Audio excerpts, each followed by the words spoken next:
Video showing the final moments of instructor Charlie Vaca's life. Right there. There you go. Just like that. Before deputies say he was accidentally shot by that girl holding an automatic Uzi. All right, go ahead and give me one shot.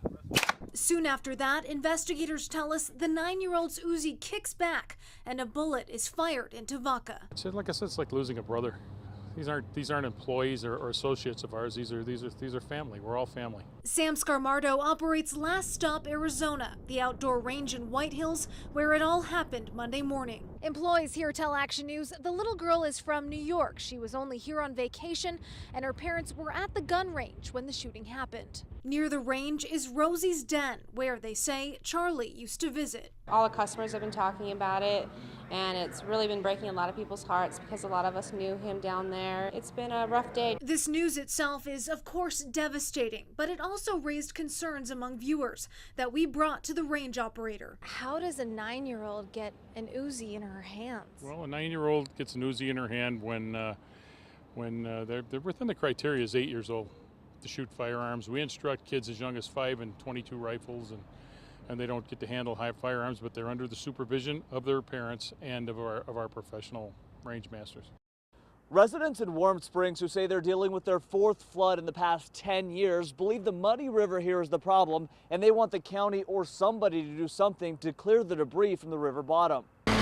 Residents in the Warm Springs part of the Moapa Valley spent much of the past 2 days digging their belongings out from under several inches of mud. It's a little over 4 foot. Okay. It went over the top of that one car in the very far. Many of the residents say Friday's flood was 3 times worse than the September 8th flood that washed out Interstate 15. Some had just finished cleaning up from that storm when the recent flooding happened. See, most of this was rock before. That's going to be... So that slurry was all over the garage and everything, so we had to take it out. I've been cleaning on that for 2 days now. There was a lot of property damage during the flood, but only 2 homes got water inside because a lot of the homes in this area sit 4 to 5 feet off the ground. But residents of this home say the water got up to the top of this berm and was less than 6 inches from getting inside their home. Plenty of other residents are worried about their homes, even though water didn't get in. I'm under the house, probably gonna have to get it re-leveled. As they continue digging through all the mud, many residents are hoping the flooding over the past month will get the county's attention. They say the area needs a lot of work to improve water flow through a local flood channel,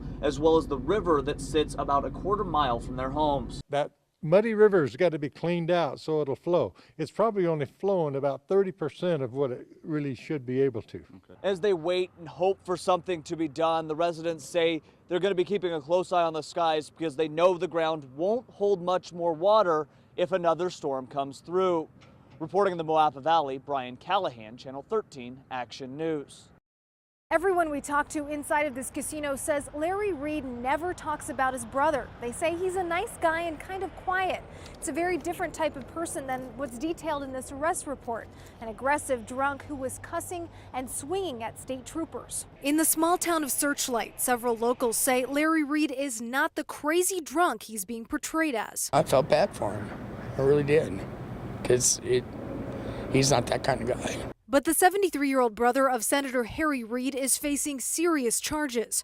New paperwork shows it was Monday afternoon when Larry Reid was discovered in an SUV in a dirt median on US 95 south of Searchlight. The trooper reportedly came up to Reid's SUV where the window was rolled down. He tried talking to Reid, but apparently Reid's speech was slurred. The trooper suspected Reid was under the influence or experiencing a medical episode. Reid stated "you" and put the SUV into gear.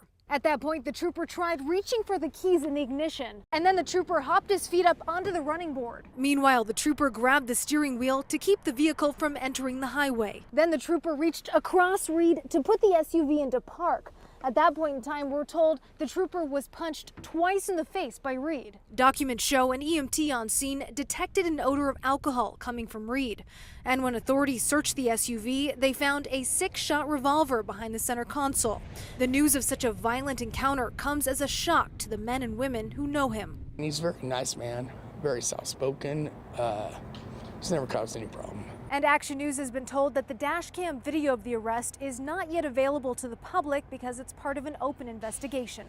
In Searchlight, Jennifer Kastner, Channel 13 Action News.